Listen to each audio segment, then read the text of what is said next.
Hello and welcome back to Eastenders Weekly, your weekly podcast, all about Eastenders and occasionally Hollyoaks.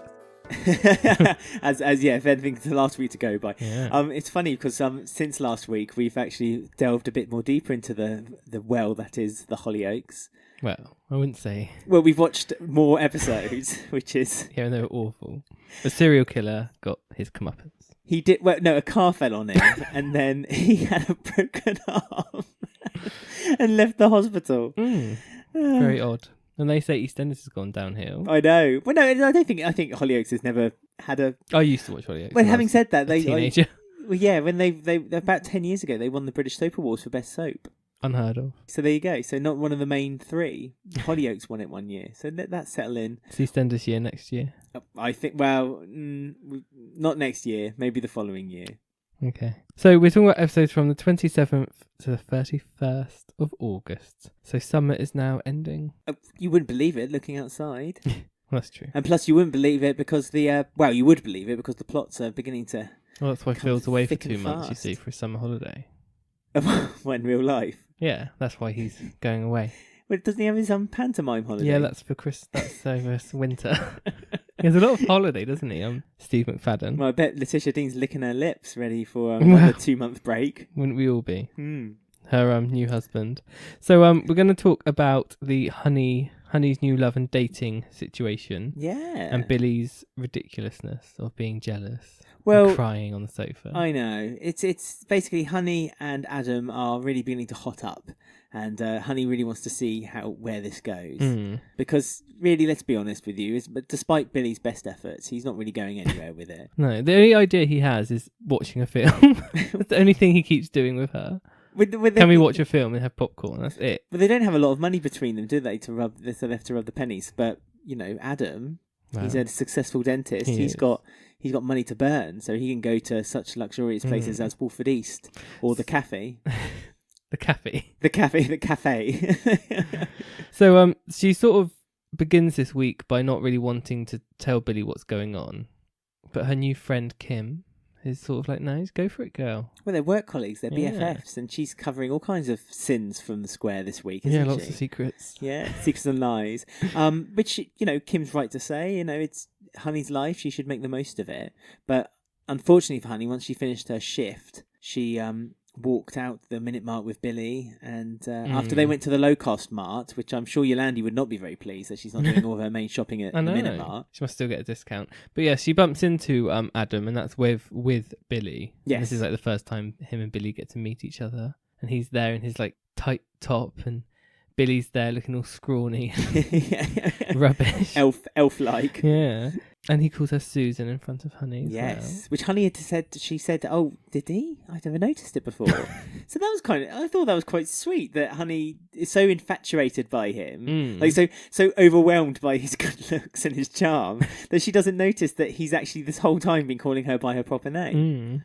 Patient name. That's her name. He didn't just make it up. Can you imagine if these people walk into his dentistry practice and he just gives them all names? Donald.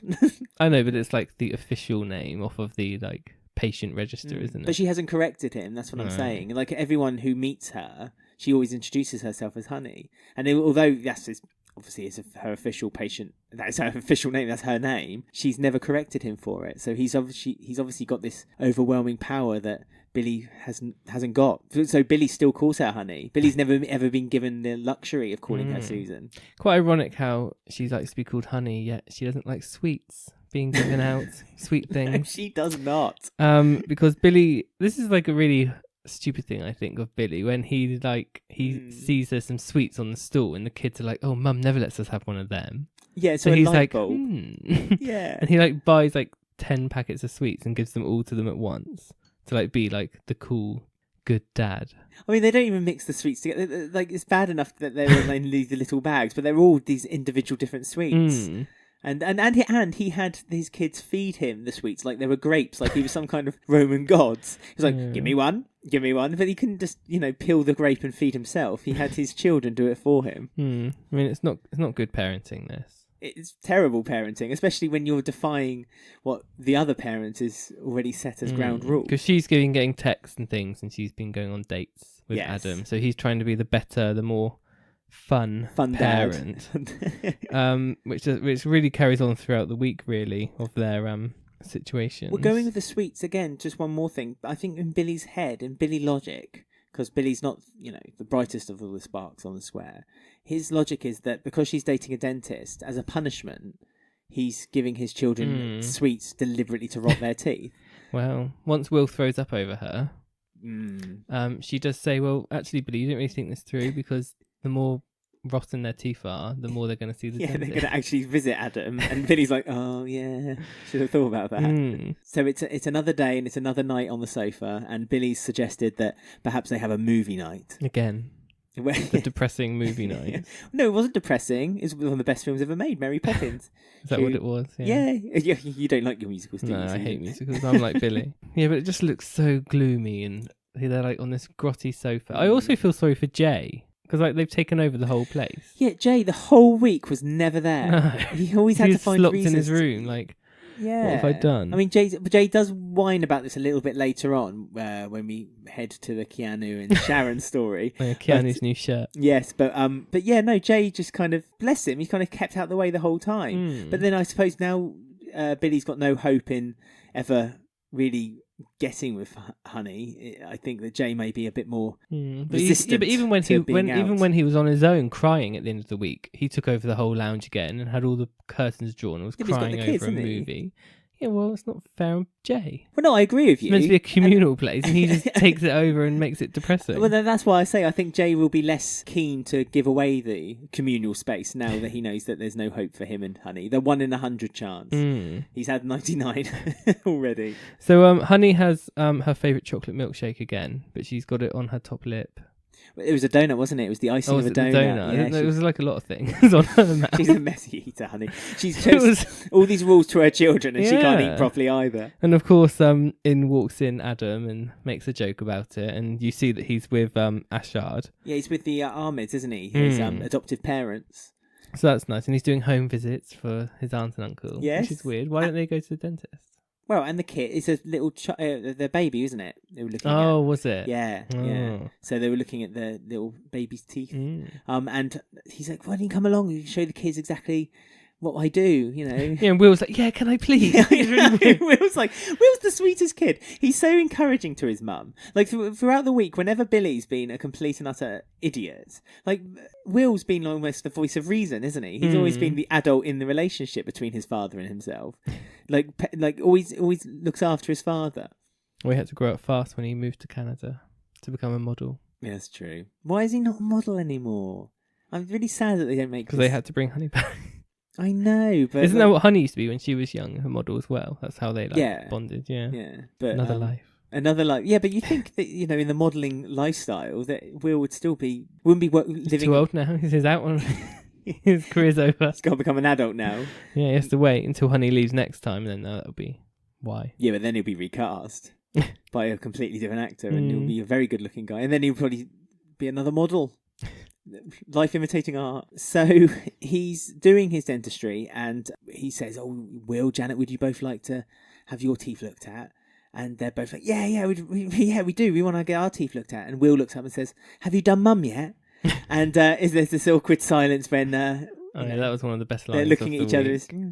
No, not yet. But definitely coming up. But soon. And then, they go back to another boring movie night with Billy. And Billy's like, well, you can have one sweet each. And one Honey's jelly. still not being completely honest with him yet, is she? But no, he asked, because originally she was going off to buy new school shoes. That was it. She said, oh no, town was packed. We decided, we got to town, saw it was packed, decided to come back again. We'll do it another day. Yeah. And Billy's generously offering them one jelly sweet each and one chocolate each, but they can have as much popcorn as they like. I mean, it was never explained whether the popcorn was a sweet popcorn or not. Obviously Still not. Sugar.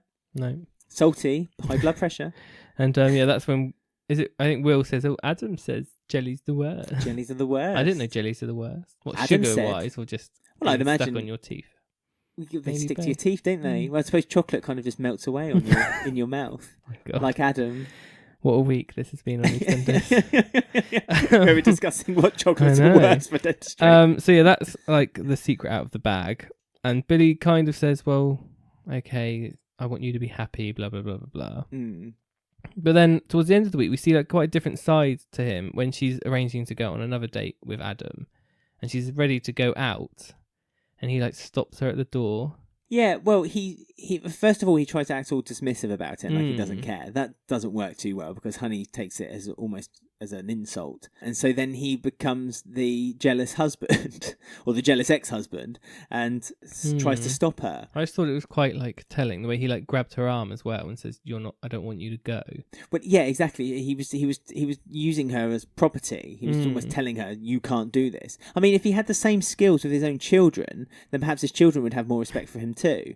But to try to dominate his love and power over his ex-wife. But it was quite good because Honey said like, don't hold me, don't talk to me like that. She was quite for Honey. Normally she like down. Not new Honey. Yeah, we've been discussing this these past few weeks. Honey's a new breed. Honey's become this, which is quite nice to see. Yeah, which is the right thing to see. It'd be awful if they portrayed her as being a bit weak, especially against Billy. I mean, are they going to go with a route where Billy gets a bit possessive of her, do you think? I think do you think that was a little hint of what he could be like? I would anticipate a scene where Billy follows them on a date or something stupid like that sometime soon. So nothing more serious, like he gets like I don't think Billy is that with her. No, I don't think because he grabs her wrist. He does, but you see, he's grabbed his wrist the same way as maybe if I would stop, like you, if you were like trying to walk out the door to eat chocolate or to eat chocolate and jellies without my permission. I hope it's not a link to Billy being violent because there's not really any route back from that. It's a one-way street for Billy. Yeah, well, Billy's been there a long time. He has been there a long time, but they, as we mentioned before, they try to almost axe the character of Billy, and it got, by a lot of the main cast, it got kind of vetoed. I don't know why. It's not like he's invincible.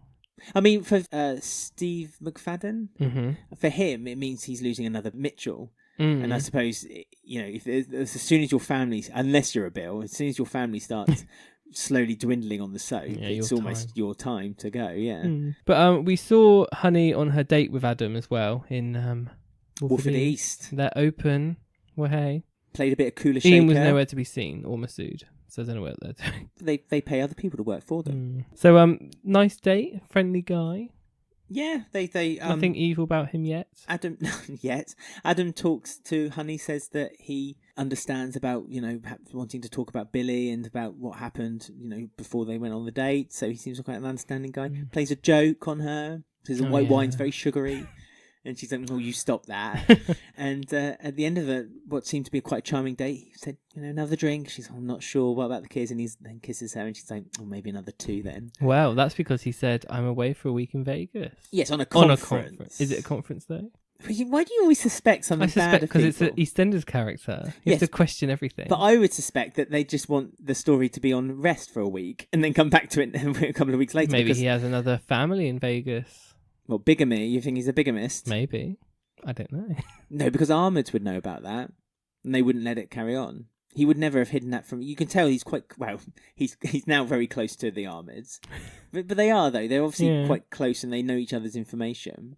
That's the problem, you see. If they were to start doing a story where... If they were going to start doing a story where Adam got the secret past, then why would the Armids not know? All characters have a past. The only thing I can think... You're right. There must be something a bit more to him, though. The only thing I can think of is he's just going to be a nice guy. But it's going to be something to do with perhaps the reason why he was adopted. Maybe someone from his past, his family, might suddenly appear.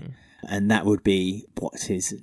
dark past is, and he has to fight between it. Maybe it's the Tanya, Rainey and Max story where Rainey used to always come along and ask Tanya for money. What, his family find out he's quite well off now and stuff. And so maybe there must be something a bit more to him.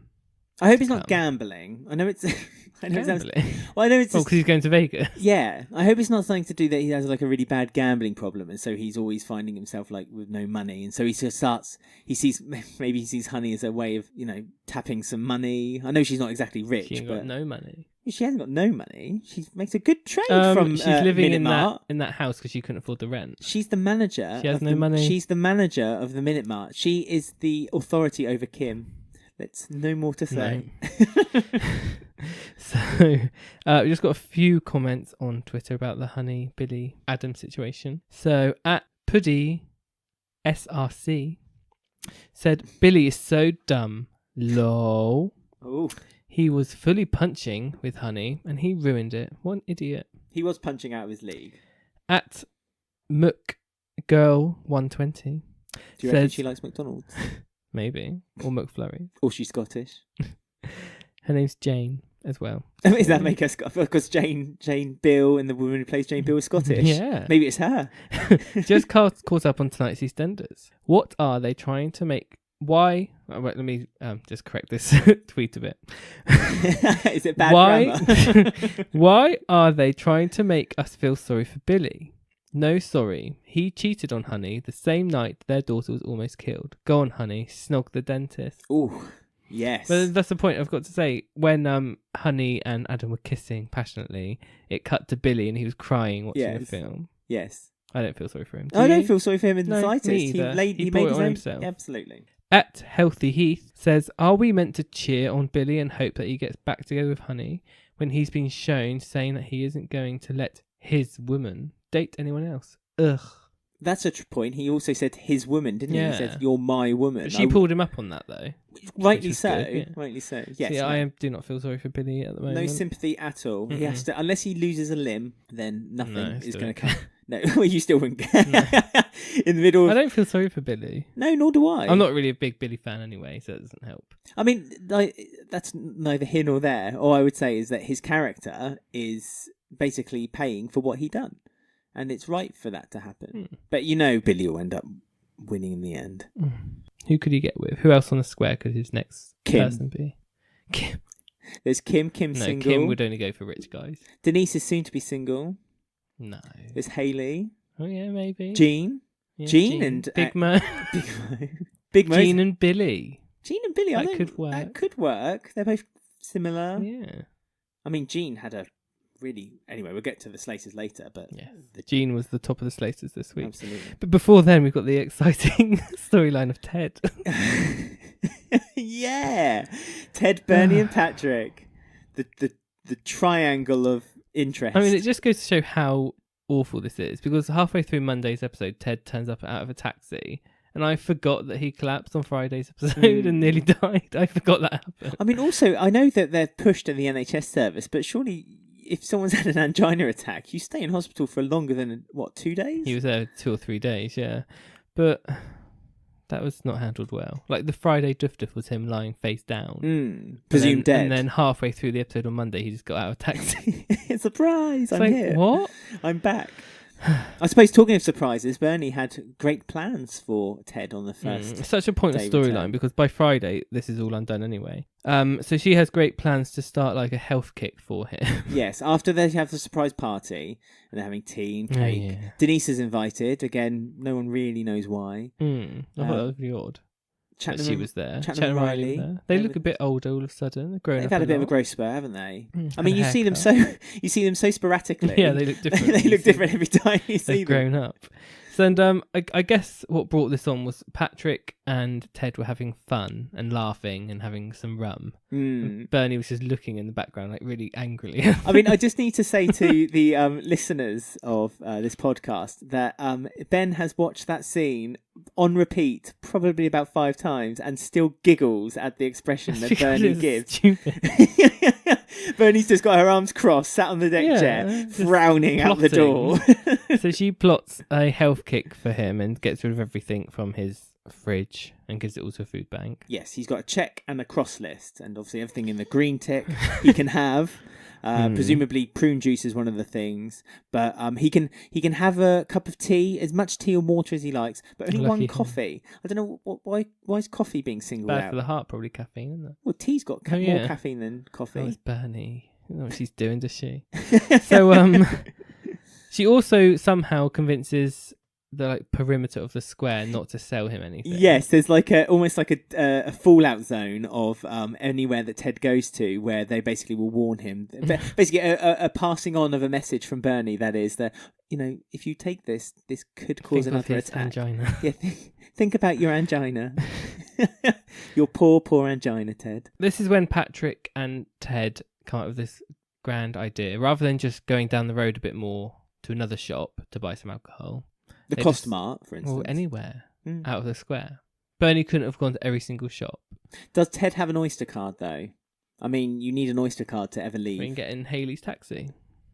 No, you can't. No, she stopped The cat's that. taxi. I suppose they could get a taxi. Yeah. But it's a bit expensive, especially now Ted's been handing out money left, right and centre to everyone. Wow. But, can Or I just go to Patrick's B&B. There's like loads there, probably. But Patrick carries alcohol on Exactly. him. He's always got a flask of it. Can I just mention about money? Ted had obviously been handing out money to people because he was presuming that he was going to Non-existent Australia. money. Also, another thing that he's not now doing, clearly, going to Australia. He's put it off a few months. Because you can do that with a plane ticket. With the magical one choice sport, yeah. Apparently you can. So he put the money behind the bar. He gave Patrick some money and he gave Bernie money. Bernie's the only one who's been honest enough to say, well, now you're not going to Australia. And also because, you don't really have a lot of money. Here, have your money back. Karen wasn't happy though. Karen was fuming. Karen wanted that money. She had her eye and her ear marked on that. Well, the money he put behind the bar has probably been spent by Patrick now already. That's my point. So Patrick is not a good friend. Patrick did give him £3,000, which got stolen. So but no, Ted never received that money. So again, not Ted's fault. Patrick probably thinks he's a tight old one, isn't he, Ted? So but also Patrick won that £3,000 on a bet suggested by Ted and Bernie. So again, money that technically wasn't Patrick's to have to begin with. So well thought out this past year. Anyway, so yes, so if they're brewing their own alcohol in the shed. And then the next day, that tipped away because Bernie sees it straight away. Bernie discovers it. I mean, putting a cloth... It's just so pointless, this storyline. Yeah. Everything that happens just is undone the next episode. So I don't quite know why it's happening. We could have had a week away from Ted. I mean, it's not even a health message, is it? It's not like they're trying to educate us on what to do when someone has angina. No. So juice. She finds it, tips it away, and says, "How dare you?" They start arguing, her and Patrick, and then Ted just walks off and waves goodbye, and that's the scene. Yeah, and that's that day. I mean, they have their altercation also in the cafe later, where Patrick talks down to a teenage girl in quite an offensive way. Yeah, but then feels guilty for it instantly. Instant guilt. guilt. She rips up the health kick and says, "You can do what you want." Well, no, that was Ted's shopping list. Yeah, because they have the panic, don't they? That they think Ted's had another attack, but Ted had just gone for a walk. Yes. The only places Ted's allowed to go to now is either the allotment or be in his own flat. But he likes his prune juice. Keeps him regular. He's taken that on board. That's the moral of the story this week, is it? I think the moral of the story is that and Ted said it, is like he was pleased that Bernie and Patrick and everyone was caring for him, but maybe Bernie went a bit too far and Patrick didn't go far enough. And so Ted... It's like the yin and yang on his shoulder. And so Ted, using his own mind, which most of us can do, decided, you know what? I'm going to strike a nice little centre. I'm going to have a drink now and then. I'm going to eat something bad now and then. But then next week this will be forgotten and he'll just be drinking in the allotment. I think another angina attack is imminent. Do you think? Oh, yeah. I reckon it's going to be a big, like, oh no, and then... gone. I mean, also, I've just come into my mind when he got out of his taxi from his hospital attack. He asked Bernie how the chess game was. Yes, and she was like, "Oh, I had to leave halfway through because of you. We thought you were dying." He was like, "Oh, that's a waste of a chess tournament." It's like, Ted, you phoned her like 5 times during the message. And a breathing voicemail. Which we never heard. No. So that was a bit stupid as well. I wish they'd play that voicemail, like make it available on Twitter or something. There you go. That was it. Oh no, he must have said something. Because she reacts as if he says something. No, she just knows what his panic sounds like. Because Keegan said he sounded like a dirty old man. But Bernie knew better. Maybe he said her name, like Bernie. Yeah, but again, that could have been anything. Well, Bernie knows her Ted. So a few comments on Twitter. We've got at E20 Albert Square, who is Sarah. She says Bernadette/Ted/Patrick is the saddest soap triangle ever. Yes. I have nothing quite to agree. say. At DWP Scumbags. Oh, okay, yeah, I've got it, sorry. I just worked out what that means. What does it mean? Department of Work and Pensions.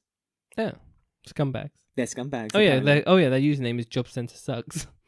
Job Centre Sucks. There you go. They said Ted would have more freedom in prison this week. Ted would have had more freedom in prison. Yeah. With Bernie. That could be Bernie's future career, prison officer. She'd make a good prison officer. Hard but caring. Yeah, that's a spin-off itself, isn't it? That's like Prisoner. Yeah, that's what she's doing, what she's done at GCSEs. Excellent. So at Healthy Heath again. Oh. Look at me. Don't Ted and Patrick know that they can buy alcohol from other premises that aren't on the square? Well, isn't that something you just said? I get the impression every week whenever Ted's storyline comes up, pretty much my Twitter stream just fills up with, Ted, is he dead yet? I know. Just let him die. I thought he was dead last week. I mean, it's not the actor's fault. It's just the way he's... His storyline. It's his storylines. They just don't give him anything. And now they've kind of taken away the one thing they could have given him, like Joyce. Because that was all right. When he was doing the Joyce and his depression... Who could he get with? He could get with Big Mo. Billy could get with Gina. They can go on double date. Big Mo's 85. He's the same age as Ted. Who else could he get with Dot? There you go. No, I don't hold up much hope for Dot anymore. No. I mean, she's when you get to the point when you're only on specials, you're pretty much only there for the decoration, aren't you?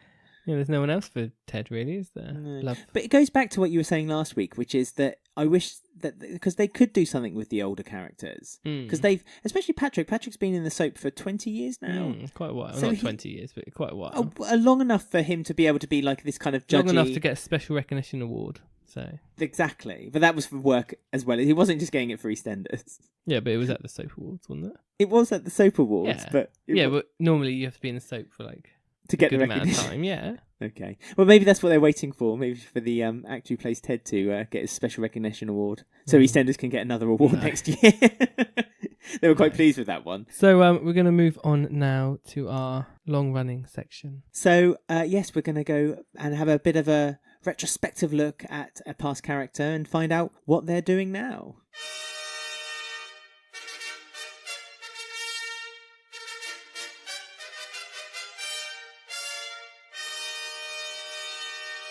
Just do this now.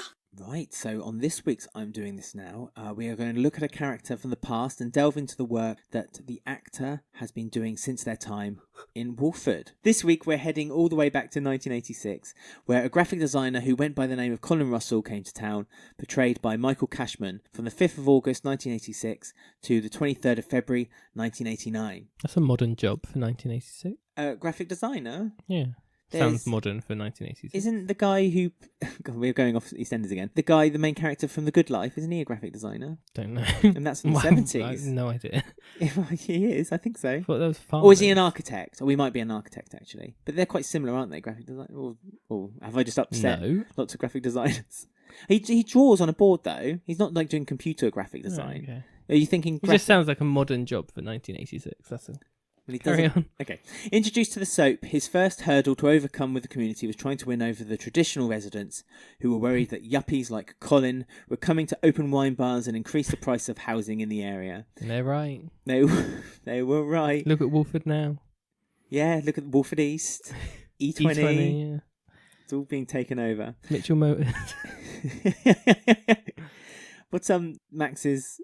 Maximum Motors. Maximum Motors, Cathy's. Queen Vic's the only traditional place there. Yeah, but that sells food now, so it's not traditional, technically. No, you only know that because you've been watching the classic episodes. However, Colin won over the crowd and became part of the community. His sexuality was never questioned since it was never made an issue about. This led to a misunderstanding from Debbie Wilkins, who after having some drinks tried to kiss Colin, which he resisted.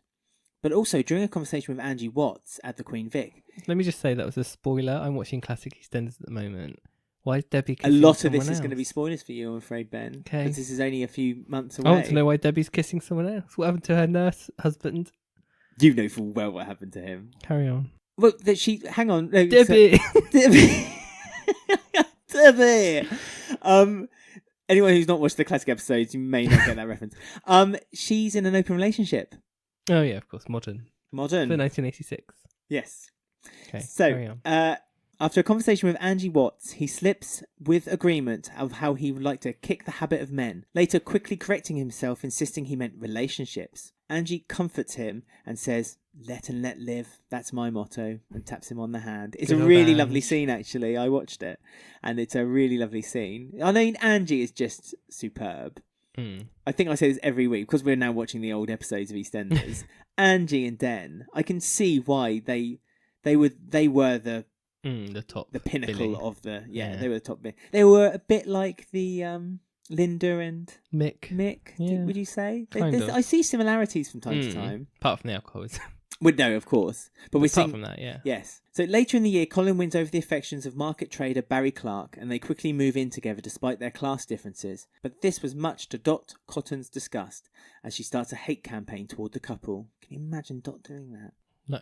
You can. She's religious. Very Like highly a religious. hate campaign. I guess so, yeah. Well, Dot would cover her mouth with a hanky every time she went past them, in case she'd caught AIDS, and wrestled with her religion over Colin and Barry's relationship. But eventually she would become close friends after he comforts and supports Dot during her discovery of husband Charlie's bigamy. The problems continue with Colin and Barry as Barry starts getting tied up with Nick Cotton. Colin also starts getting threats from a gangster organisation called The Firm. I mean, it's not very creative, That is sounds it? really official. Yeah, we are The Firm. Here's our cards. 0800 132. The Firm. When Colin refuses to give a non-guilty verdict of one of their members during his jury service, Colin reports the threats to the police by The Firm. They take greater interest in the sleeping arrangements with Barry because he slept with him before he was 21. You must remember that the legal age of consent at that time was 21. Derek knows all about that. That storyline disappeared. Derek's gone, but there's a reason why Derek's not there anymore. The actor... Yeah, I know he's ill. Or was ill? He has poor health, and so he can't continue with the uptake, and that's why they had to quickly write him out of it. Shame, though, because that was a good storyline. It was a good storyline, and it gave Johnny something to do, didn't it? It kept him busy. I loved Johnny's campaign with his T-shirts. I miss Johnny. No, you don't. No, I don't. Barry flees the square when the police tell his homophobic father. Depression starts to set in with Colin, and fearing he had caught AIDS, he went to visit Dr. Legg for a checkup. The doctor discovers Colin has multiple sclerosis, but worried that Colin's depression would worsen, keeps the news to himself and encourages Colin to work less and have more fun. Good old Dr. Legg. Good old Dr. Full Legg. of good advice as always. Gave Sharon some good advice this week, didn't he? Some sexual health advice. Yes, on the pill. Colin meets Guido Smith, and we're jumping from one era to the next here. This is very confusing. We're really sorry. Colin meets Guido Smith, and they become romantically involved, having the first full gay kiss on British television, resulting in the press branding the soap as Eastenders and Filth. Oh, the good old days, eh? The good old days. Yeah, good old. What paper was that? Name and shame them. Wait, do you want to play a game? Guess which papers they were. I bet it won't take you I don't long. know which ones were around then. Pretty Either much the Daily ones- Mail or The Sun. And there we have it. Was it both of them? Didn't take you long, did it? When Colin's health continues to deteriorate, Dr. Legg finally confesses that he had MS. Colin takes weeks trying to get his head around the news, even accusing Guido for only being with him out of pity, causing a rift to start between the couple. Colin decides to leave and live with his brother in Bristol. He tries to leave without telling Guido, but he is caught when Barry arrives and holds up his departure. He consoles Guido that he needs space and leaves the square, only to return 27 years later. Oh, he hadn't returned right until then? Oh, God. Which we'll That's touch really on. weird, that return. Yeah, it wasn't weird, actually. It was really good. I watched the... I know, but he wasn't in it. He was just there for half an episode. He was in it for 2 episodes. Okay. And he was very important because there was another story happening alongside it. Okay. Which I will get to. My memory's fuzzy on this. Because it involves Johnny, so it may have been why. So, what is Michael Cashman doing now? You're not going to talk about his return? It's part of what he's doing now. Oh. Because technically his return is what he did after his No. main stint in the soap. Well, I've written it now. Be patient. Okay. So Michael had a couple of roles in television and short movies after he left the show, most notably playing Malcolm Painter in Casualty and Really? and starring in the horror Midnight Stories. However, Cashman is probably more well known now as being a politician, a gay rights campaigner, and a lord. For Lord Michael Cashman CBE had become a member of the Labour Party and patron for the LGBT Labour. He was a member of the European Parliament representing his constituency from 1999 until he stood down in 2014. During his time, he campaigned for support against homophobia throughout Europe, criticising the sponsors of the Russian Winter Olympics because of Putin's appalling laws against the LGBT community and fighting for human rights. He also supported the strict rules for All for One and One for All for joining the EU states to support LGBT rights. Alongside Sir Ian McKellen and Lisa Power MBE, Lord Cashman had founded the influential Stonewall, an LGBT rights charity in the UK, supporting and lobbying laws that help for the community. In 2007, Michael was awarded an honorary doctorate from the University of Staffordshire for his work with human rights. Cashman was married for 31 years to Paul Cottingham, but he sadly died on the 23rd of October 2014, just after he was announced as a life peer by the government. Here we go. In 2016, Michael went back to the soap for a two-part episode. Finally, I can hear what happened. He tries to convince Dot to attend his marriage to Eddie Sang. Due to her religious beliefs, she refuses, but eventually agrees to go. This is also Off-screen. Yes, the wedding happens off screen, and also Sonia's in the background the whole time, kind of saying, this is when Sonia was a lesbian still. I remember, yeah. This happened alongside the death of Paul Coker, whose funeral was happening at the Queen Vic after being killed for being gay. He walks into the pub and he's like, "Oh, what's going on?" Because he's like, "Oh, I remember this place, nostalgic." And he's like, "What's going on here?" And then Johnny's like, and then they have like a conversation about it. I can't remember that. I only remember him going into Dot's house and then leaving and then coming back into Dot's house. Yeah, he then goes into Dot because he uses. That's all I can remember when he returned. Well, he uses Paul's murder as a reason for why Dot needs to give up her prejudices, and that there's no, She's still got a bit of a problem though, because when that vicar came in, the lesbian vicar, she still had a problem. Yeah, but she soon gave it up because she didn't. She's not been seen since. But she still does the flower arranging and so. Well, that's where she is, isn't she? Yeah. She's probably busy. Maybe she's romantically entangled with the vicar. She's gone full 360. No. Cashman said about his return, "It was a real joy, indeed a privilege, to return to my old home of Albert Square, to be amongst so many friends again, and to be back in a place where 30 years ago I started an amazing journey which incredibly helped to change the country, and certainly its attitude to lesbian, gay, and bisexual people." So that's lovely. If you go to our show notes, you'll find links to Stonewall, the charity that he had founded, and also any links to Michael Cashman's Twitter, and also his webpage about all the things he's done as an MP. If you have any suggestions for next week's I'm Doing This Now, or would like to contact us about the show, you can find us on Twitter at Eastenders Week, Instagram at Eastenders Weekly Podcast, Facebook, and email eastendersweekly@gmail.com. We always like to hear your views, and we try to read out all the tweets and messages that we receive on the podcast. And obviously, don't forget to follow us on Twitter, because you can also have our live tweets as EastEnders is broadcast in the UK. And that was this week's I'm Doing This Now.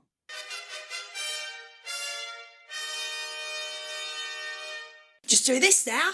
Did you enjoy it this week? I knew nothing about him, so apart from his return. That was good. So now we go on to the big storyline of the week, possibly our favourite, which is some have dubbed it Keanu. Okay. They're shipping them. So the big affair has kicked off full throttle. Yes, well, it kicked off at the end, didn't it? But there was lots of brooding and flirting up until that point. More looks. Looks coming from across the bar, coming from directly in front of one another, across the living room. New shirts. Wine. Giant plasters coming out of Sharon's handbag that she uses for her foot blisters. I didn't catch that the first time, but the second time I realised. Well, no, I didn't catch it the first time. For her high heels. Yeah. So, lots of back and forth this week with Phil and Keanu and Sharon. So, the first weird thing of the week, which was really odd, was when Phil was making everyone breakfast and Sharon was like, "Oh no, I don't want any bacon." And he was like, he made her have bacon. It's really weird. He just said like, "Oh, this is good for you." Yeah, but he's like, "No, you have to have bacon." And she was like, "Okay." And then it was just odd. Why was that written? What was it? I don't know. I just think it was meant to make it conversational. I think they were just weird. kind of meant to be just like this family unit. That was all. It's like what you do. He was like forcing her to take bacon. I don't think he didn't force her. He cooked the bacon. She and he said was no like, twice. No, she didn't. She said no once. She said and then she no, went no. straight for the sausage and not the bacon. She started eating this. Oh, God, you're really looking into this deeply. Well, I don't think it was any more than just making it a conversational I just piece. thought it was an odd thing for Phil to demand that Sharon eats her bacon. He didn't demand it. He didn't did. throw the bacon on her plate and then force her to eat it. She said, "No thanks." He said, "You have to have bacon. Don't you, Dennis? You have to have bacon." Yeah, because he's trying to get Dennis on his side, isn't he? Yeah, well. When you put it like that, because this is the whole thing, isn't it? Phil feels like he's lost Dennis. He feels like he's not Dennis's father. Well, if he's not careful, he'll lose Sharon. Well, he will. But at the moment, his main objective was, first of all, that he felt like Dennis and Sharon and Keanu were hiding something from him. They were. Big secrets. But he felt like they were, but he didn't know for certain. So he started going, because obviously he was going to go to a boxing match with Dennis, and then Dennis sees the gang from over the road. They kind of gesture that he's going to have his neck slit, and he wants to go back home again. That was Styx, not he's Bunhead. like the evil one now. Jagger's Jagger's not softened. there as much. Yeah, Well, he's busy with Tiff. He's out with Tiff, yeah.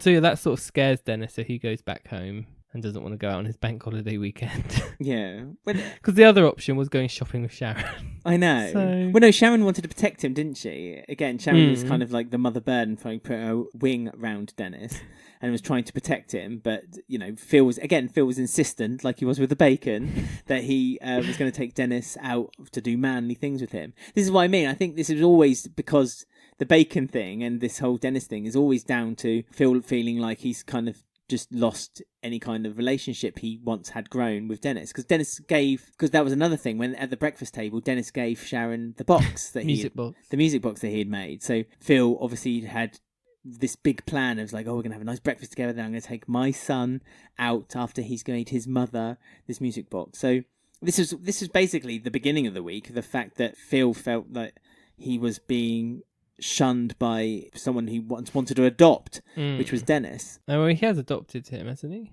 No. Well, if he has, then that must be even more of a gut punch. Yeah, because he keeps mentioning how Dennis died 12 years ago. I'm his father now, so I don't know if he's feeling a little bit like Keanu's muscling in on his father-son time with Dennis. Well, this is why Keanu becoming more of a father figure than Phil. Yeah, this is it, isn't it? This is what Phil's getting upset about. So he's kind of going around the square asking, first of all, Keanu, is there something that's happened that you're not telling us? And he said no.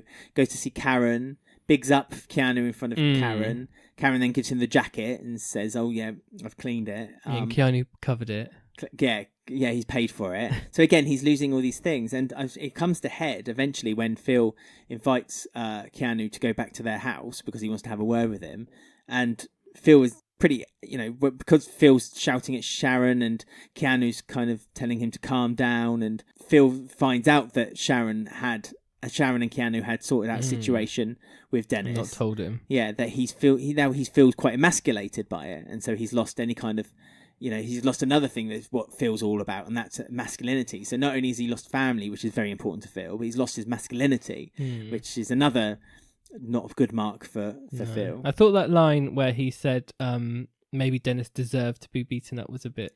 Yeah, no, see, that's it. And that was panic, wasn't it? That was Phil's panic that he would say something like that. Afterwards, he ultimately said, oh, no, that's not what I mean. And he kept going on how he didn't want Dennis to grow up to be soft. And like Sharon was like, well, it's better than that than being a thug like you. It's like, do you think that's kind of going back down to how he wouldn't accept Ben being gay?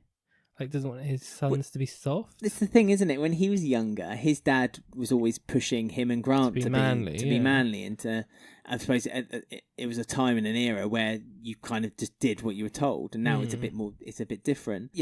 Not to feel sorry for Phil, but he hasn't really got a son that he can kind of claim to be like a hardened man like he is. A real Mitchell, yeah. But then Ben is quite but Ben's killed for one, accidentally perhaps, but that's because of how much Phil's pushed him. Yeah, that's it. That's exactly it. His upbringing to it. So, and Ben's kind of probably more Mitchell than Phil gives him benefit for, but unfortunately, because he's gay, Phil doesn't see him as a full Mitchell. And another thing during this argument, because obviously he's firing up Keanu and shouting in front of Keanu at Sharon. I don't know if I misheard, but does Phil say something about Keanu's dad to Keanu, like saying your dad was a thug too or something? He says something like that, and that what makes Keanu, because obviously every time someone mentions Keanu's dad, he like switches, doesn't he? Yeah, he did. I don't know if that's what made Keanu suddenly get more and more angry. I'm just wondering how Phil knows about Keanu's dad. Well, it's a trigger. I don't know. It's just all the gangs members know each other unless the olden days or something. Maybe. There's never been any link that Keanu's dad was in a gang. It's just that he was abusive. But you know what I mean. Yeah. Karen. And he's been in and out of prison and stuff, same as Phil and it might have been Aiden and all that. Like they all knew each other from prison, don't they? Yeah. So I just thought that was an interesting thing. But obviously that fires him up. And what's he says to say that one more time. What does he keep trying to say? To back off or something? He says to Phil. He tells Phil to shut up. Shut up, yeah. He's like, one more time. And he does it, and he goes, one more time. Yeah. He does it like 3 times, though. Yeah, but he's winding him up, isn't he? He's trying to get a reaction from Keanu, because if he can get a reaction from Keanu, it's weird. I don't think Phil would ever hurt an innocent person like hit someone first. Sort of yeah, thing. he needs a reason to have to hit them. And so Yeah. if he sees that Keanu has disrespected him and is kind of shouting at him, which is what he did, he kind of pushed him, then he had an excuse to hit him back. So yeah, he punches him and fires him in the same way, Yes. same time. This is a bit... Could go to the police on this. Well, you reckon it's an unfair Court dismissal suit. claim? Well, kind of. What's he don't- firing him for? What's the actual reason? Betraying him. And Betraying his adopted son's trust. his trust and making him feel less of a man around his wife. There you go. Wow. There's a great Duff Duff we must mention as well when Phil says he's not welcome in the house anymore, and Sharon kind of turns her head away and she looks at like toward the camera. That's like the best Duff Duff they've had in a long time. It was like a proper American soap style Duff Duff. If I catch him in this house again, he's dead. Yeah, and then Sharon just kind of swishes her hair around. He'll definitely be back in this house. A That's few what Sharon's times. thinking. Yeah. So this obviously punching Keanu and injuring him brings in some nice sexual tension because Sharon pops over to give him to get the keys back because Phil wants the keys back from him because he doesn't work there anymore. Well, Phil stormed out of a lunch, didn't he? After Sharon asked Dennis to pass the salt, which was less than an arm length away from her. No, yeah, that was weird. Yeah. Can you pass the salt, Denny? Just pass the salt, Denny. Power hungry. Yeah, Sharon is. That's it. Well, she is though, isn't she? She likes to feel like she's in control, and she's feel like that. Maybe it had this. Well, this whole storyline is her trying to get some control back, isn't and it? like arguing in front of Dennis, and he's getting a bit worried Yeah. that they're going to break Break up up. and stuff. But yeah, she goes over to see Keanu. He has one sleeve rolled up with a cut along it. Well, that's where he fell into the toolbox after Phil He punched fall him. on one of her high heels No. in the Why? hallway. So yeah, he's got a cut and he hasn't cleaned it up yet. So Nurse Sharon's right on it. Cleans it up for him. Gets a big plaster out of her handbag. Well, she asks him if he's cleaned the wound yet, and he again more sexual innuendo for EastEnders this week. He just replies, "I hung out the shower, my arm, I mean." And Sharon does her kind of glance, kind of hang on, Images going through her mind. yeah, of many images, and Giving yeah, Mick a run for his money, is he? Old Keanu from last week's opening shot of yeah. Mick in his underwear. Well, his is all innuendo though. Mick's was full blown front center coverage.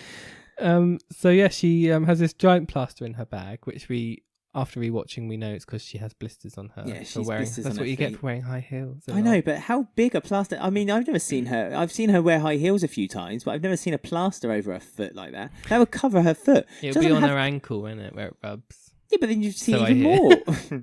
yeah, from your ordeals.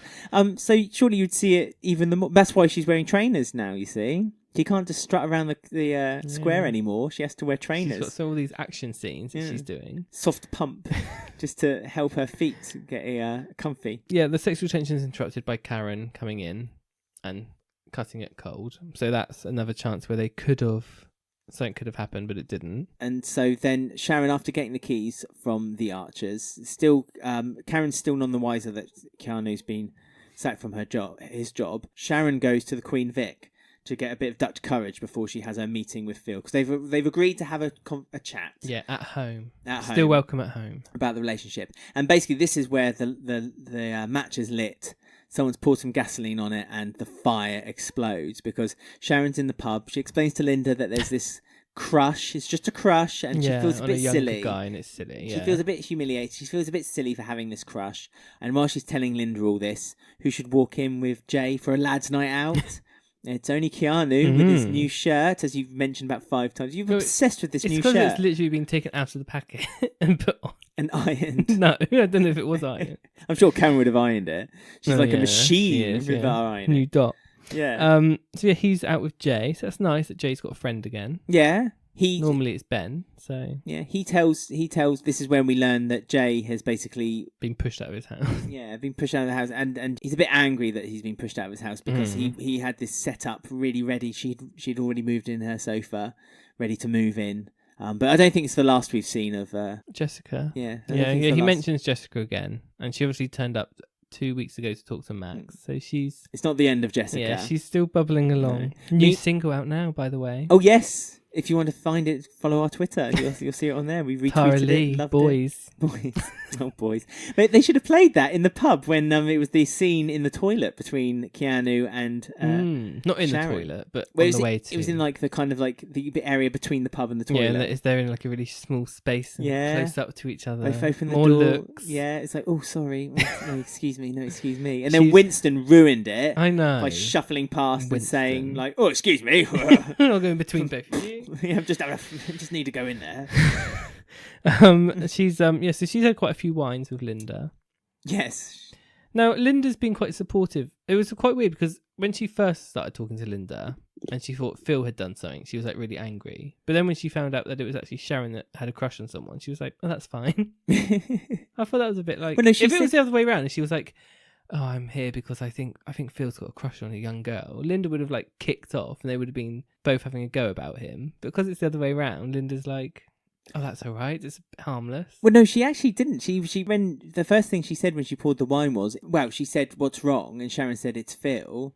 And Linda said, oh, is that all? So actually, I don't think Linda really gave it. She wanted it to be something new, didn't she? She was more like more interesting. Yeah, a bit more interesting, which is what this is, isn't it? She was excited to hear that this sexual tension was bubbling between her and this crush. But she won't tell her who it is. No, well, rightly so, because you know how gossip spreads around the square, especially in that place.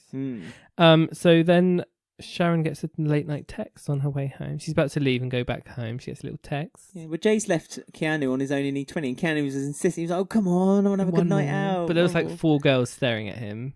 So Jay was like, "You'll be all right. There's loads of girls over there, but only one girl on his mind, a blonde." Yeah, because all of them were brunettes. Ah, see, he likes his blondes, doesn't he? Because of bottled blonde, whatever her name is. What was her name? Ingrid. Oh yeah, Ingrid was blonde, wasn't she? And then Hayley's got dark hair. He's not interested. I wonder if he's kept good communication with Ingrid. No, she's not been mentioned much, has she? Travelling. You'd think she'd be brought up when he was talking about. When Jay was talking about. Jessica. We still don't know what Rainey said to Ingrid to make her leave. No, or what she gave her or did to her or anything. Well, she just said, "Can we have a chat?" Well, she's good as said. I think she's good as said, like, "We don't need you anymore. Yeah, why don't you go off travelling and do something more interesting than with what money?" Did Rainey pay her off? That's what maybe, but I would imagine more likely is that Ingrid didn't do anything her whole time on the square. She probably saved all the money that Jack was giving That's her. True. Jack's not really to escape. Jack hired a car once to try to impress a woman, so we know Jack's not great with money. So let's just presume that he was paying Ingrid a lot of money. Well, she did do a lot for him, I guess. She's good as dressed. I wonder if we'll ever see Ingrid back again. We'll never see Ingrid again. Unless there's this really ridiculously convoluted storyline where Ingrid comes back to kind of put a spanner in, like Sharon. And this is looking well into the future. Sharon and Keanu are now together, and Ingrid comes back, and Keanu can't make his mind up or something like that. Maybe like if Kate Oakes makes a like mass murderer storyline because she likes doing those. Well, make Ingrid the mass murderer. No, but like she'll bring people like Ingrid could come back for like 6 months, and she could be one of the victims because it wouldn't be a big loss if she was So the next day we find out that Sharon didn't meet Keanu in the in E20. No, it turns out she went straight home. She's talking to Phil and she looks on his like laptop when he goes off, and he's booked a ticket to Spain. Yes, well, she got as far as just opening the laptop and seeing that the holiday Alicante. Is it Alicante? Magaluf. She had booked a holiday to Magaluf, but she didn't go far enough to see exactly how many people were going on this holiday. She just assumed, yeah, we're going on holiday. So he's saying sorry, so he's taking all the family away. So she's getting excited. She's telling everyone around the square. She's gone straight to Linda, said, "Hey, you might not see me for a couple of weeks. I'm off to Magaluf." Keanu listens to all this as it's happening. Yeah, and all of a sudden she's like giving him the cold shoulder because she thinks he's going to Spain. Like she's like brushing him off now. She's easily pleased, isn't she? Yeah, I mean, because she thinks that Phil has turned for the 100th time a new leaf, and that Phil's thinking about her and Dennis, and that they're going on a nice holiday together. But she does apologise to Keanu and says that she's sorry for having misled him. So she's at home and she's cooking paella. Yeah, she's having a Spanish music night. Playing. China Spanish donkey ornament bought, put in the centrepiece of the table. She's got so much money, hasn't she? all She hasn't this got stuff. no. She's got too much money and no sense. Too much time. Yeah, too much time on her hands. So perhaps when Phil then said later on, when Sharon said, "Well, I have to confess, I looked at your laptop and I see we're going to Spain soon," and Phil's like, "Well, no, I'm going to Spain, but you're not going." An argument ensued. Yeah, obviously, for 2 months as well. He's going for 2 months, but he says it's going to benefit them. Mm. So there must be something. There must be something going on. Like when he does return. Yeah, I hope so. It's not just being written because Steve McFadden's on holiday. I hope there's an actual reason for why he's going away. So if this was 20 years ago, they would have done a 3-episode special in Spain. Yes, they would have. Where Sharon Maybe he's going out to see Roxy and Ronnie, who are hidden away. That's the theory I've seen everywhere. Don't start these theories. I mean, the people you need Grant's got Roxy and Ronnie held out in Peggy's old villa in Spain. You see, we've discussed this. Roxy. There can come back. No, they can't. Well, only on the technicality. Well, Roxy could. Only on the yes, Roxy can. Only on the technicality that she didn't die, or was. Well, she did die on. She wasn't seen dead on screen. Her body's not seen yet. But yes, Ronnie's body was seen, and this isn't Stranger Things where they found a doll and they stuffed it with something, and it was a pretend Ronnie. Ronnie is dead. Could have been. No, Ronnie is dead. Get over it. Jack visits Ronnie's grave next week. Oh, does he? Why? Is he going to find out? There's a note there saying, "I'm still here." Well, he's going to dig up the grave and see it's empty. No, there's like a note left on her grave. Well, I'm not. No, that's not. Just so everyone knows, that's not what's happening. Oh, okay. But he does visit the grave. I don't know why. I'm guessing it's like an anniversary now, because I think Mel buys. No, they flowers. died. No, she died on New Year's Day. Yeah. But after like the funeral, like it might have been like a few months. Oh no, that's quite the anniversary of a few months after she died. I don't know why maybe it's her birthday. No, I'd imagine that he's going there because he's going to ask her permission to start dating Mel with the kids. Yeah, that's what it'll be. Or is it just Ronnie's grave? You think they'd be buried next to each other? I'm not sure. It's just one conspiracy. Yeah, but maybe there's a note on her grave on her birthday being left in her handwriting saying. Or flowers have been left on the grave, and you don't know who the flowers are from. And he reads the card, and it says, "You always were you always the best," or something like that. And it was in Ronnie's handwriting. Let's not go down this path. It's a dangerous. I can't remember what we were talking about now. Well, Keanu, Spain. Yeah, he's going to Spain. So he's going on his own and not taking Sharon. Yes. So she gets angry and goes, "Ugh!" and slams the table and throws something as well. Throws the China donkey. Yeah. The donkey did nothing to no one. And Dennis witnesses all this as well, so he's been troubled. And a lot of people comparing this to Angie and Den. I mean, it's very easy to compare it now because you've seen it. So it's not just us, like a lot of people are comparing. If anyone's watched Classic EastEnders, it's eeringly similar to the storyline that's just happened. Yeah, the Den going away going on holiday to look for a holiday home, but because we should mention Sharon suspects that he's having an affair this whole time with as well with another woman, so that's why he's going to Spain, even though there's been no kind of hint toward it. Anyway, so yeah, Den in the classic episodes have been going to Spain to look for a holiday home, and with another woman. But this is with another woman, while Angie stays at home, knowing and with jealousy what he's doing, and so then she started having an affair with Tony Carpenter. Yeah, so it's all very. So I mean, and Tony Carpenter's a bit of a working lad, always wearing overalls, just like Keanu, bald, just like Keanu. Keanu's not bald; he's shaved. Yeah, bald. Yeah, I guess we don't know if Tony's bald, do we? He always has a hat on. Oh yeah, he's always wearing that beret. We don't know. I tell you what. Talking of hats, if we're talking about classic EastEnders. Pete Beale's hat this week was stunning. It's like this weird blue. It was way too small for him, and it didn't match anything. It's like a bonnet. Hipster hat, isn't it? Yeah, like it's not like a bonnet. It's like what you wear in the seaside. Yeah, like if you're a child in the 60s. If you're a child, yeah, you're really odd. I don't like Peter Beale either. Just so while we're on Pete Beale Senior. Beale. Yeah, Pete Beale Senior. You've not taken to him, have you? He's really annoying. But this isn't classic EastEnders. No, but anyway, so should we do a spin-off podcast? We should do once a month. So yeah, it's really similar to the Angie Den affair in Spain and the Phil Sharon affair in Spain. So she sort of asks him, for the marriage, why don't you not go and stay? Yeah, and we can work this all out. But he gets in his taxi and goes.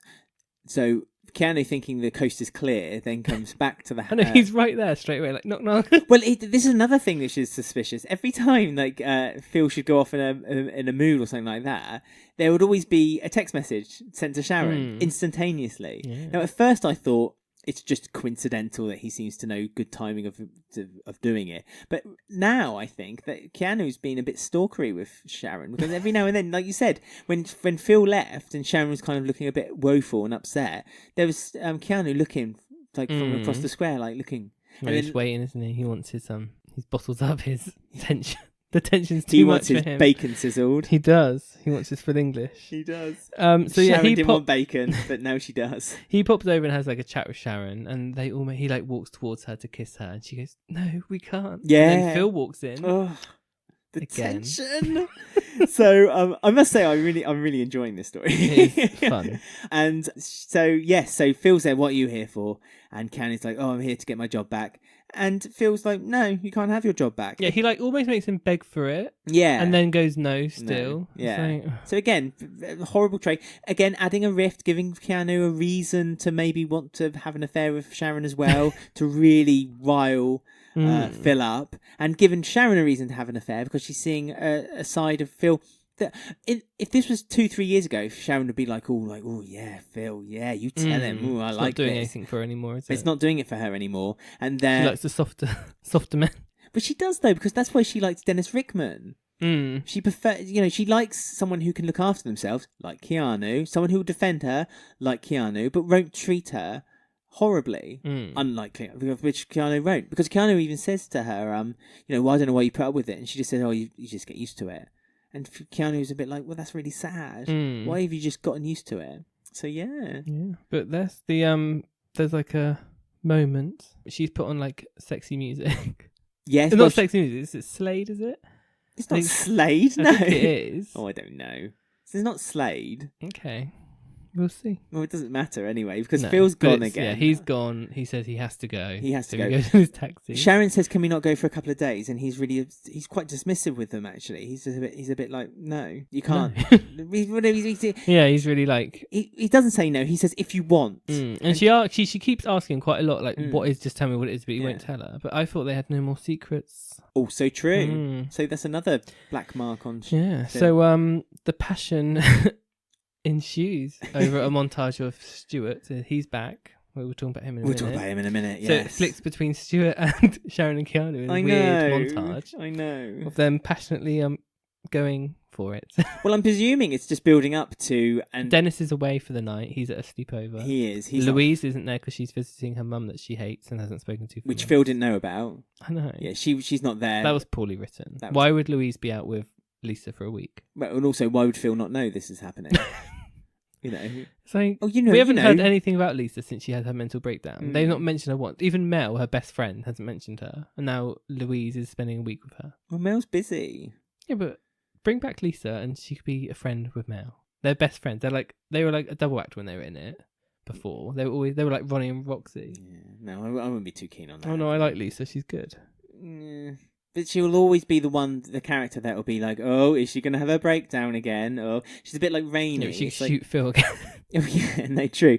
But she's a bit like, Rainey's character. It's like every time something happens, it's like, "Oh, is this going to be the thing that pushes Rainey over the edge?" And so you kind of, or Lisa, a bit of a difficult character to kind of want to Lisa's support. got so many ties to people on the square. Though. Oh, I agree. She's got ties to Ian, Kathy, Phil, Mel. Yeah, but I just Louise. think that gives Louise something to do. But no, Louise wouldn't. Why would she pander to her mother? That'd just be silly. Yeah, but it would just they need to give like the older characters. They need to give the kids actual stories. Yeah, well they do, rather than just like, we're going to Brighton for a picnic. But never show it. Yeah, fascinating. But yeah, so they've done it. The affair has officially begun. Yes, it started. They've actually kissed. Well, yes. Letitia Dean can't believe her luck. I can't believe Letitia Dean luck either. But I'm presuming that next week it's going to be a lot of that and a lot of what we'll talk about later, the Carters. I don't think there'll be much in between, to be honest. And they've also made cast photos of Keanu and Sharon together. Oh yes. So there may be one on the Twitter stream later. Yeah. So just a few words on Twitter about the Keanu storyline. Keanu, it sounds like shooting stars. Sarah says, and ... Sharon and Keanu are officially on. Ooh wee! Imagine being paid to kiss that thick-lipped boy. What? That's what Sarah says. Sarah. Sophie, who is Sophie the Gingy. Gingy? The Ginger? Gingy. Ginger. Gingy. Ginger? Gingy? I'm assuming she's got red hair. She's sorry, EastEnders. I did not wait this long for Sharon and Keanu just to have the scenes alternate between them and a topless psychopath. Phil betrayed, but also it was still everything, and I've been waiting for it. I must admit, I did find it weird that they would intercut those two scenes. They did that when Max and Stacey were having their like Christmas affair. Like it was like a really raunchy scene, and then they cut to something sad. I can't remember what it was now. But they did that. Martin standing in the square looking sad. Probably. Martin's sad. E.E. Sprite says actors do what is on a script, but chemistry you cannot create. Sharon and Keanu on paper is all wrong, but on screen it's electric. And that kissing was full on chemistry. Please give me more. This is what I mean. I'm completely invested in this story. When I heard it was happening, I turned to you and I was like, Yeah, when they had that once ages ago, they had that scene in that car together. It was all a bit like, oh, something's happening here. Yeah, they teased it. Yeah. And they teased it again when Sharon said, and I've said this numerous times, when she said in the cafe that she feels like no one is chasing her anymore. Yeah. So they have teased it. So they've kind of... But like the tweet says, on paper it sounds like, oh, for goodness sake. But actually...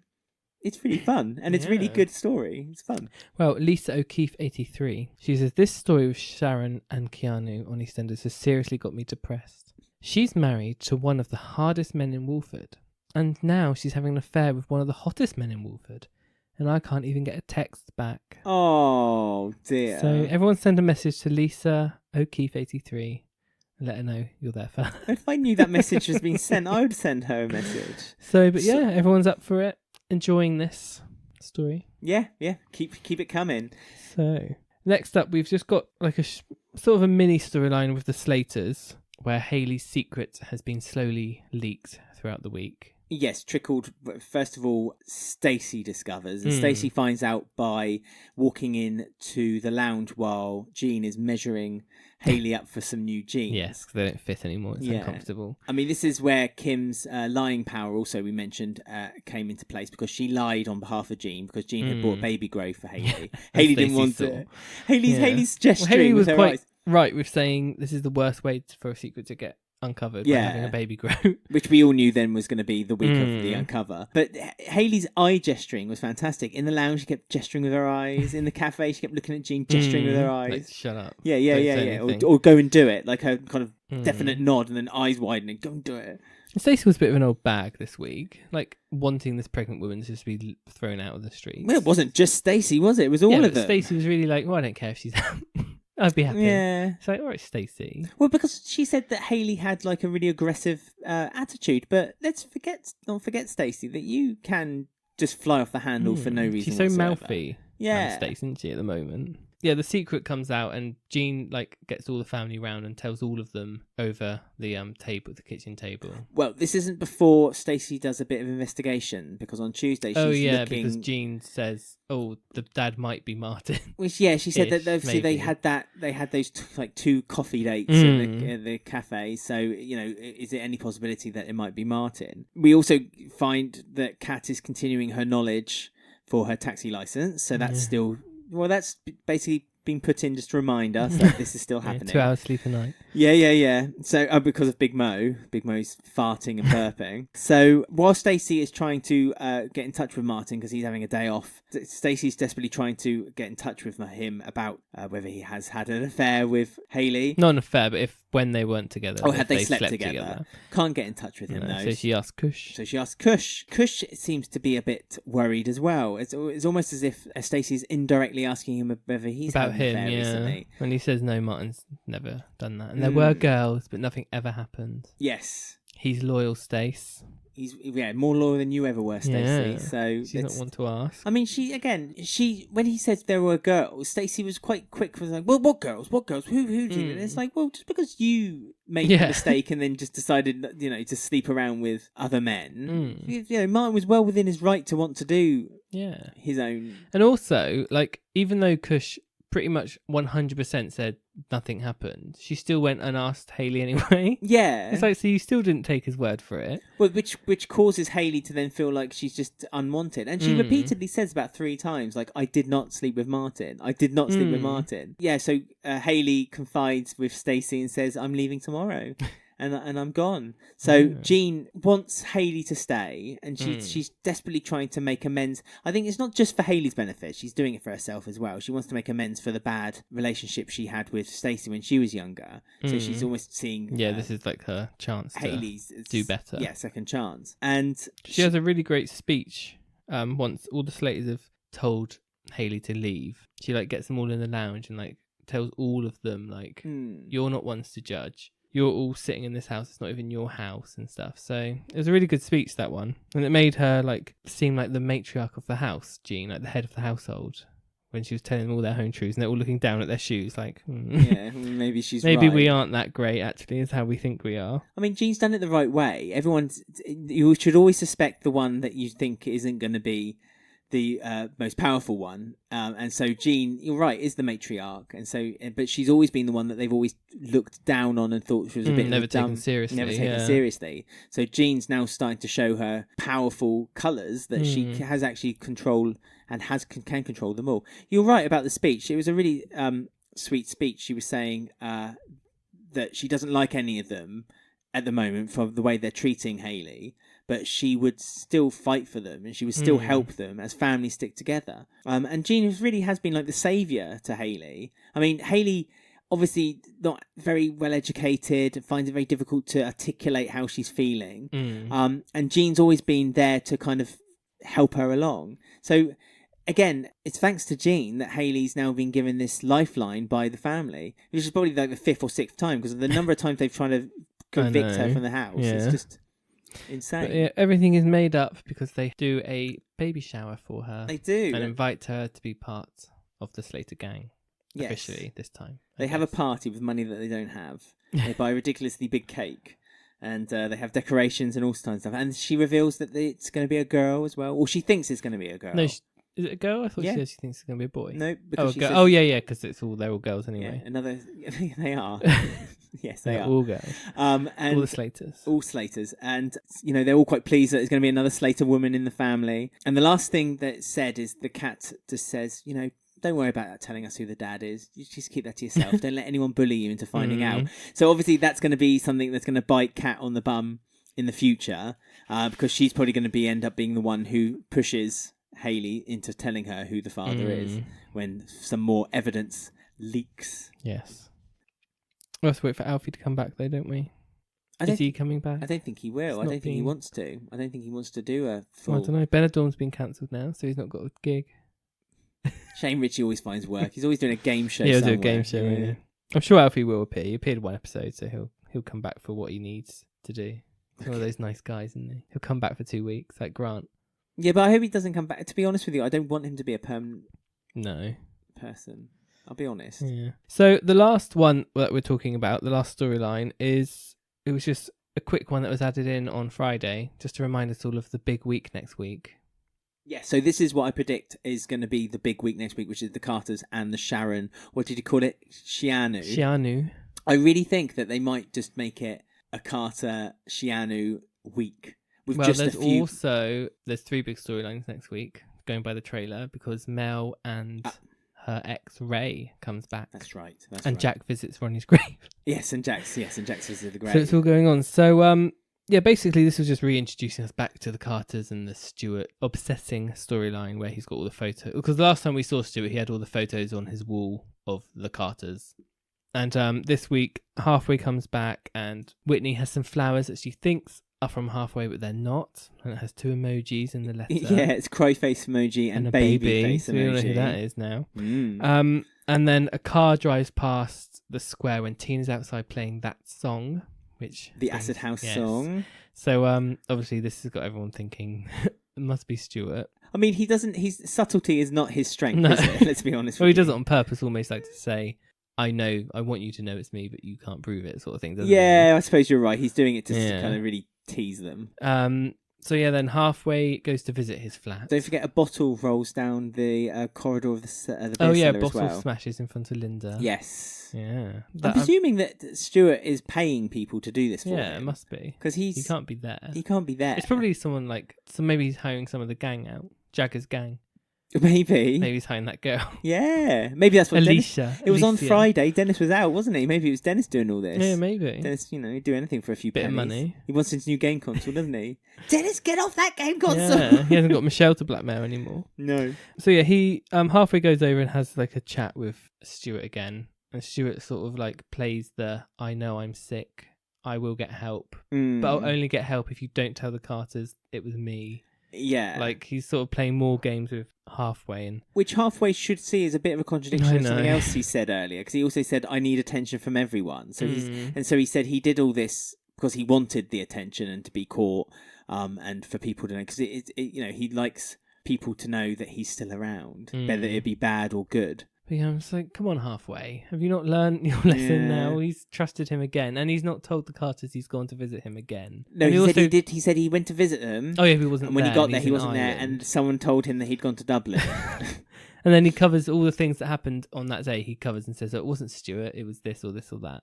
Well, he does say the crybaby thing. He does say that would have been another game that Stuart would have played. Stuart would have played. So surely, with a bit of common sense, the Carters should have been like, "Oh, okay." They must know. Yes. So for God's sake, halfway. So as we said, Stuart then does a bit of a ritual, I guess you could call it, where he's burning the photos that he's just taken down from the wall. And it looks like he's burning Mick's face particularly at the beginning. Yeah. So whether Mick is his target, his eeny, meeny, miny, mo. Oh, well, it's the Carters, isn't it? Because he keeps repeating. He repeats, "It's never the Carters. It's never the Carters." So he's still dwelling back on the fact that he's not accepted, but he's not accepted, and he feels that he did that one favour for Mick, and he's now going to be tarnished with that punishment for the rest of his life, where really, saintly Carters aren't as saintly after when he's trying. That's what he's trying to do. He's trying to tarnish the name of the Carters, let everyone know that actually, Mick made this mistake. It wasn't me, and I'm the one still, paying for it. And we still don't know yet what he covered for Mick in the first place. Which I'm assuming is going to come out next week in the big week. Because the episodes haven't been given to press either. No, exactly. So no one really knows what's going to happen next week, which is nice. This is what we've been crying out for a while. Let's keep it a nice surprise for everyone. I wanted to ask you, obviously we know there's a shooting. One shot gets ringed out across the square, is what the thing is described as. Any early guesses at who or what is shot, or who is shot, who or what happens? Well, Princess Di, the dog, the dog. Yeah, I mean, the obvious would be Mick. But I don't think it will be Mick. Plus, he's been shot once already, and they don't tend to repeat something that's happened once again. If you know what I mean, like someone getting shot obviously, twice. we know Danny Dye is having a few months' break. But then that could just be them saying that whoever got shot, So it could be Linda. Maybe Linda gets shot, and they decide to go off to kind of have a holiday to be comforted or something like that. Do you think then the link that he's having a break is the fact that he's going to be the one who gets shot? I just think it's too obvious. I don't think. Here's my theory. Oh, go on, yeah. I think, I don't know what happens or anything, but I'm assuming it's halfway that gets shot because of all those build-up we had a few weeks ago of him and Whitney being in love and together again. Or Whitney gets shot, either Whitney or halfway, because of they're now back together and they're happy and everything. And I don't know if Stuart is going to arrange it so that it looks like Mick is the one that shot someone. So that's why Mick is gone for a few months. Oh, right. Like in prison. Right. And he's actually innocent or something. So whether it will be Whitney that gets hurt, and then that brings up the Mick and Whitney thing again, and the halfway. Oh, what? But is he... so because they think... So do you think that they will think that Mick had shot him? Or I don't know. I'm guessing Stuart is going to plant some things that makes it look like Mick is the one that shot someone or something's happened. Right. Obviously an accident happens. But do you think they would know all the time? They'll always be insistent, it was Stuart? Or do you think that they'll be like, oh, I'm not sure, it might have been Mick? They'll probably know it's Stuart. But I'm just saying, if it's like, for example, Whitney that gets shot, Mick might then have guilt for shooting Whitney, and maybe feelings might come up, and that might Yeah, but worry Mick wouldn't Linda. have shot him, so there'd be nothing. Oh, but he'd be Yeah, but feel he guilty might- because maybe Stuart guilt- had shot him. Oh, I or see. something happens and she gets in the way and it accidentally hits her and not someone else. I mean, if there were something. it's funny you should say about maybe Mick and Whitney rekindling story, because earlier this week Sharon says to Linda, "Oh, Mick's one of the good ones. He would never do anything like that to you." When they were talking about like, the flirting. So again, they seem to be doing that. I don't know if you've noticed, but they seem to be doing that often at the moment, where they're planting little Easter eggs. Yeah. And if you don't really pay too much attention, you may not spot it. I mean, it also depends on whether if the character who gets shot is shot and dies or shot and survives. Well, there's a rumor, isn't there? There's that thing that's been going around saying one person's leaving and then 2 people are being announced to return at the beginning of September. So it kind of works out, doesn't links, but if someone's dying, I imagine it will be halfway. Even though I don't want him to die. No, I'd be really upset if it was halfway. Yeah, I know, but I don't really want any of them. 'Cause as much as what you say unless the shooting isn't even to do with the Carters and it's to do with Ray and Mel and Jack, maybe the shooting happens maybe Ray. No, because they show the Queen Vic, so it has to do with the Carters. Yeah, but the synopsis says people hear a gunshot ringing throughout the square, so it could be. Yeah, but they wouldn't have shown the image the of the Queen Vic if that was the case. Might be red herring. Maybe. But you think they would, if they were to do something like that, then you'd think they would show like a collection of characters all kind of like reacting to it. But we will find out. We will find out next week. It's worth tuning Hopefully, in. it's not disappointment. Next week, we're like, oh yeah, oh, it's Ted. yeah. I mean, maybe it's Linda. Ted shot Bernadette. Maybe it's Linda shooting Ted because he had shot Johnny. Maybe Linda shoots Stuart because he's about to hurt her child and she breaks. See, I forgot that we forget about Stuart. Why wouldn't it be Stuart? It's shooting someone. No, Stuart being shot. Mm. It makes the perfect sense with your theory of Mick then getting into trouble for it. Mm. Another theory I have, just reminded me, is that Stuart could make it look like Mick has shot him, and so he says Mick shot me, and don't know how he would make it look like that, but obviously what happens, and then that's why Mick goes to prison for a few months until they can find him innocent. Or the gun, maybe Mick and Stuart, or Stuart and another character, any of the characters, were having a bit of a tussle, and Stuart gets shot by accident. Well, I say by accident, but because of the tussle, he then gets shot. Then it could be halfway, because the thing is, you don't really want to make a character intentionally shoot another character, unless it's Stuart. But Stuart's quite evil, so if it's Stuart shooting intentionally, then of course it makes sense to do it. If it's any other character intentionally shooting Stuart, then it needs to be unintentional. Really, for even character, unless they shoot him not to kill. But I think if in the case of Stuart getting shot, it would be shoot to kill. So yes, it's interesting. We will find out. But if you guys have any thoughts, the truth will out. It will. If you guys have any thoughts, do get in touch with us on Twitter at Eastenders Week over the weekend. Quick. Yes. You haven't got much time. I think it happens at the beginning of the week, and then the rest of the week is like the fallout. Oh, fantastic! I think. Right, well, talking about Fallout, we have the poll of the week, which we do every week, and it's posted every Monday during the broadcast of EastEnders in the UK. This week we asked, with a penchant for lying, Kim is making quite a trade of it. So what's to come next for her and her expertise? And the alternative answers were Sharon's Keanu affair, Ted's secret drinking, Shrimpy's double dating, or Mo's clairvoyant act. We must do a shout out to Shrimpy, by the way, because he told off the car for playing the music too loud. He's back. He had a line. Yeah. And also because we haven't mentioned it yet, Baby Abby and Abby. Because we haven't talked about Abby this week. Yeah, Abby. Well, there's been no Max and Rainey, so. Oh, okay. R.I.P. Bring back Abby. But we like to make it our aim that we always mention Abby once a week for no reason. So here we go. Until she does an interview with us, Lorna Fitzgerald. Yeah, we'll make her. we'll force her. That'll be the interview that will ring through the country. That will. So the 2 least most popular offerings was Ted's secret drinking and Shrimpy's double dating. The secret drinking she was part of. So, but that's the thing, isn't it? But she didn't hide it. She kind of told him not to do it. Mo's clairvoyant act was second at 24%, and Sharon's Keanu affair was the number 1 with 48%, and it makes good sense, really. It's a shame that Kim, I would like Kim to be involved with that story.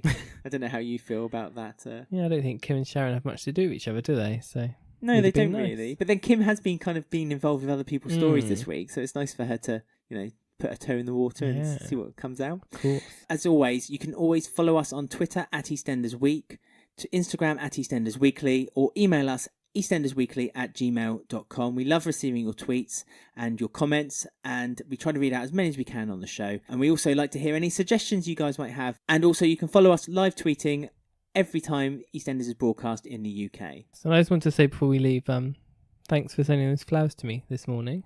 I didn't send you any flowers. Oh, well, let me see what the note says. Well, there's a poo emoji and a sick emoji. Whoever sent them must know you.